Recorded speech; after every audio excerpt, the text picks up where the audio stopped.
Сенімдімін. Сізге де өміріңізде бір рет болсын шетелдіктерден танысайық, не болмаса мұрагерлік қалдырмақшы болып хабарлама келген шығар. Байқаңыздар, бұл хабарламаларды біз жібереміз. Бұл схемаға бірнеше жыл болды.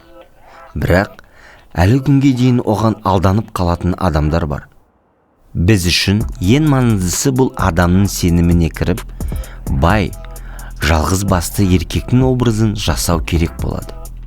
Мысалы, ол Дубайда тұратын болуы мүмкін.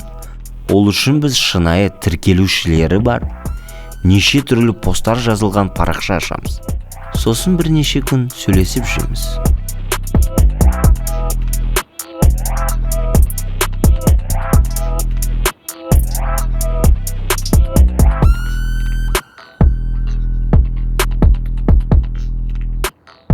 Біздің құрбанымыз қақпанға түскен бойда, біз оған құнды сыйлық жібергенімізді айтамыз.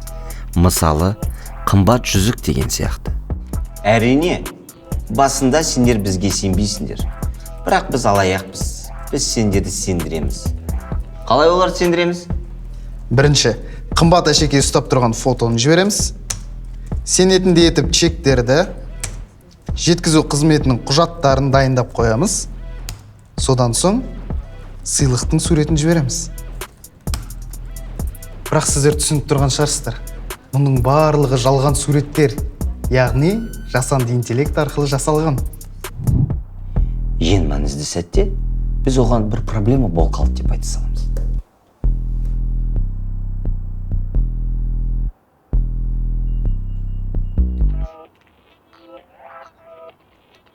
$57.000 төлей сал, есесіне $20.000 тұратын сыйлық аласың. Жарайды. Төледің бе?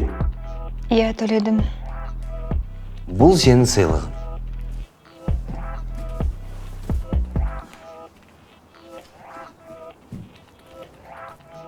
Ақша алған соң, біз оны барлық жерде бұғаттаймыз да, жоқ болып кетеміз.